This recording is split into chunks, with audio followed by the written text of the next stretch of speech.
Hello there. In today's lesson we're going to learn about angles. Now, if you recall from our last lesson, we learned about lines, line segments and rays. Now I have two chopsticks here and we're going to imagine that they are line segments. So let's remember what that means. It means that they have end points. So here's the end of one chopstick and there's the other end point, the other end of my chopstick, and then we have this distance in between. So we've got two line segments. Now sometimes they might be connected together at a point and the other ends then have been raised. We call it like rotated because if we keep rotating them, they would go all the way around creating a circle. Now we're often interested in knowing how much distance there is between these two line segments. Now we wouldn't measure the distance with our ruler.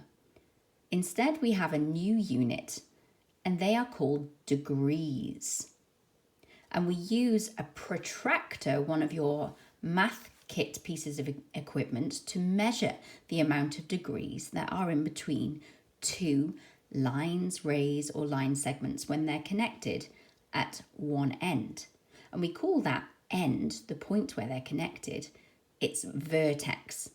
So we've created an angle here by having two line segments that have opened up in between them and they meet at this vertex here. There are lots of different names that are given to our angles and we're going to be learning them in today's lesson. If I was to line up my two line segments one behind the other, exactly like that. So look, we can't even see that there are two there. They're exactly on top of each other. Then there is absolutely no distance between them. Now that means that this is a special angle itself. It's called a null angle, and null means nothing or zero. You might have heard it being used, for example, on the Eurovision Song Contest, null point, for no points given.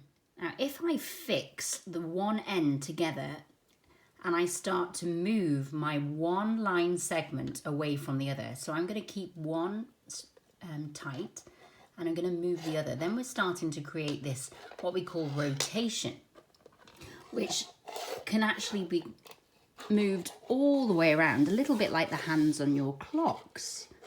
And what happens is it creates a circle where it goes all the way back to where it started from. And within that then means that we have lots of different measures of angles rotating about a circle. And we're going to be learning what each of those are today. So if I start to rotate my one line segment, so I'm going to keep this bottom one still. And then now that means I've created some distance between the two of them. So as soon as it's no longer a null angle, there is a distance between them. You can see it's quite a small angle. And that's going to help us remember what these smaller angles are called. Oh, isn't it such a cute little angle? Yeah, these angles are called acute, an acute angle. And it is acute angle. And acute angles are everything from just bigger than null angles, so there is an actual distance between the two, and all the way up, so this is still acute, acute, acute, all the way up until it reaches a point where we've got the one line segment is completely vertical and the other one is completely horizontal. Now that is no longer acute. So anything that's slightly, even just slightly smaller than that, so it's not vertical, and bigger than null angle, are all acute angles. Acute, acute, acute, acute. So what do we call it then when it does actually create this horizontal and vertical angle? Well, this is a very special angle and this is called a right angle. A right angle has a special number of degrees and it's 90 degrees. And it's quite easy to spot. You could actually fit the corner of your page or book and it would fit exactly perfectly in. If you see this piece of paper, we have exactly got a right angle in each of its corners. So in fact, all squares and rectangles have right angles at their vertices, at their corners. And that means that all four of them measure 90 degrees. Okay, so far we've got null angle, nothing in between the two. We've got acute, acute, acute, acute, acute. And then when we have this exactly vertical and horizontal 90-degree measurement, it's called a right angle. So if we continue rotating then and make our angle even bigger, so bigger than 90 degrees, bigger than the corner of our book or our page, well, this is a big fat angle. Look how big that is. And that might help you to remember what it is called. It is called an obtuse angle. Obtuse, O-B-T-U-S-E. Now, obtuse may look a little bit like the word obese. And obese means very, very large. And that, again, will help us because this is a very, very large angle. So we've got right, obtuse, obtuse, obtuse, obtuse. And we continue calling these angles obtuse all the way until our second line segment is now exactly horizontal with the first. So it's like it's creating a straight line or just a much longer line segment. Now that is no longer an obtuse angle. That has a special name itself, and that is called a straight angle, which hopefully is easy to remember because it's created this straight line segment. Now, a straight angle is almost like we've got two right angles. We've got this one here, and then we also have this one here. Now, remembering that a right angle is 90 degrees, and we now have two of them, that helps us to learn and to remember that the angles on a straight line, so from this side, if I rotate all the way around to the opposite side, that's 180 degrees, which is why you might have heard of it before, perhaps when you're skating or rollerblading or skateboarding. You know that if you do 180 degrees, you're going one direction and then you're turning exactly back to front, but still continuing to go in the same direction. So you've turned 180 degrees. So what if I keep rotating and I'm now getting even bigger than a straight angle? So I have something that's larger than 180 degrees. The angle is all the way from here and it's gone all the way around, and it's gone further than being horizontal with the other, we call it arm, the other line segments. We can call these both arms of an angle. Well, this looks like it's really stretched, like it's really flexible. And that helps us to know what these angles are called.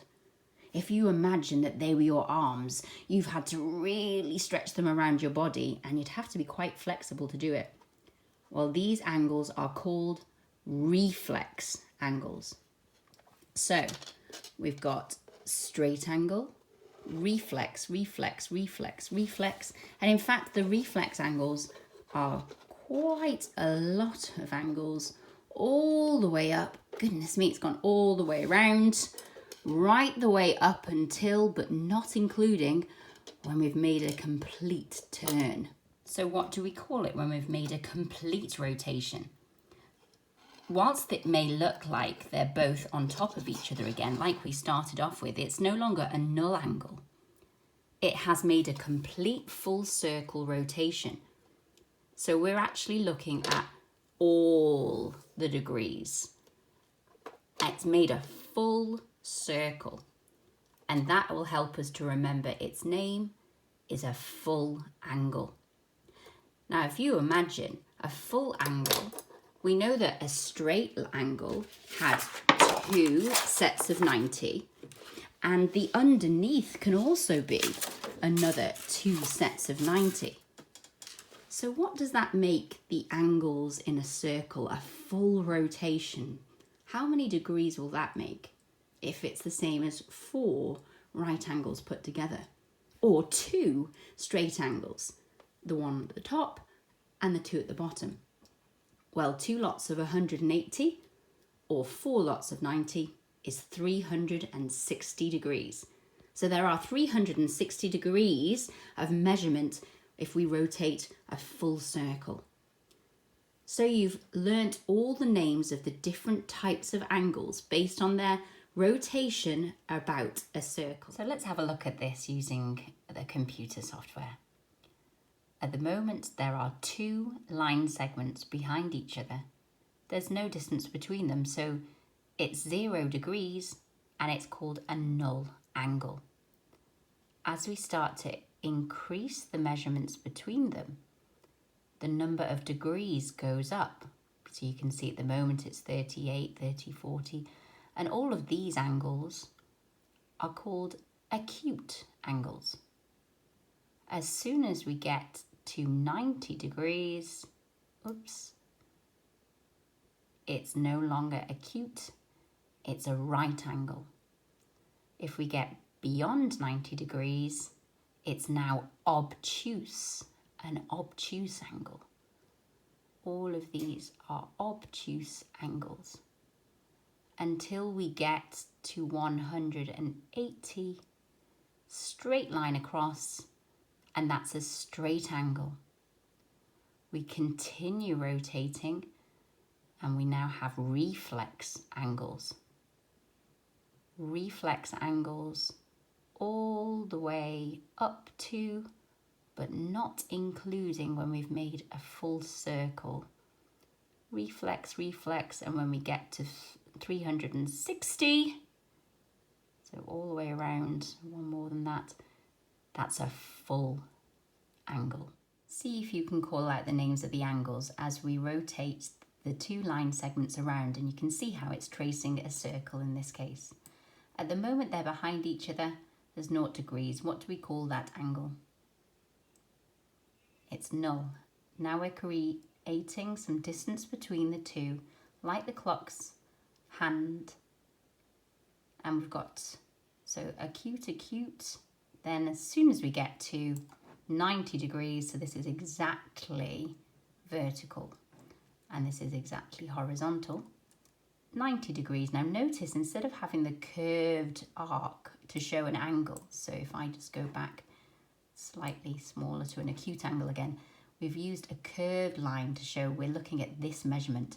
The curved lines are actually really important because we've actually got 2 sets of angles here.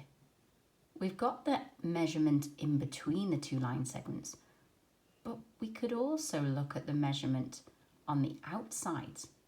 So by putting this curved arc inside, then we know that we're specifically interested in this one of the 2, the interior angle. So we've got acute, acute until we get to 90, then we have right angle, and instead of putting the curved arc, we can put a box, and the box itself is a right angle. And this helps us to identify a right angle immediately when we look at something with a little box in it. When it's bigger than a right angle, then it becomes obtuse. So we have obtuse, obtuse, obtuse. Now, when we get to exactly across from it, can you remember what this angle is called? It's a straight angle. Then we go bigger and we've got reflex all the way up until 360 when we have a full circle. And a full circle will be the entire angle measurement all the way around. So there are 360 degrees in a circle. We have one more category of angles that I want to talk to you about. And that is when we have an angle that's bigger than 0 degrees. So we can't include the null angle. Null angle is 0 degrees, so we don't want that. But as soon as it measures something that's bigger than 0 but smaller than 180. So any of these measurements here, bigger than the null, smaller than the straight angle, we call those together ordinary angles. So ordinary angles then actually consists of anything that is acute or obtuse. Right, let's see if we can test your angle names. What is the name of this angle? Well, it's larger than 90 degrees, it's larger than 180 degrees, it's 242. It's a reflex angle. What is this angle called? It's an acute angle. What is this angle called? Reflex. This one? Obtuse. This one? It's 180 degrees. Remember, that means it's created this straight line all the way across, going through the center of the circle, but it's touching the two outsides in a straight line. It's a straight angle. And what did we call when we have 90 degrees? It's a right angle. Sometimes we might have two angles that are created. If we look here on our screen, we've got a straight angle if we looked at this arm and chose this as a vertex and this one here. And we know that straight angles make 180 degrees. And we can see that that is assisted by this additional arm that's helping us to create two smaller angles. This little one here is 30 degrees. Can you remember what type of angle that is? It's an acute angle. It's less than 90 but more than 0. And then on the other side of it, if we looked at the angle created between this arm and this arm, then we've got 150 degrees. Can you remember what type of angle that is? It's obtuse. It's larger than 90 but less than 180. But together, when they're added together, so this one and I continue and have this one as well, then they both add up to the 180. And putting them, slotting them side by side like this, it shows that together they make a straight angle. 150 plus 30 does make 180. Now that means that they have a special name again, and we call them supplementary angles. If something is a supplement, it goes with something else. So these two angles go together to make 180 degrees. So if any two angles can add together to make 180 degrees, then they are supplementary angles. Let's do a quick recap of what we learnt last week. We've got some points here, and we know they're points because they're capital letters, and they are lying on the same plane.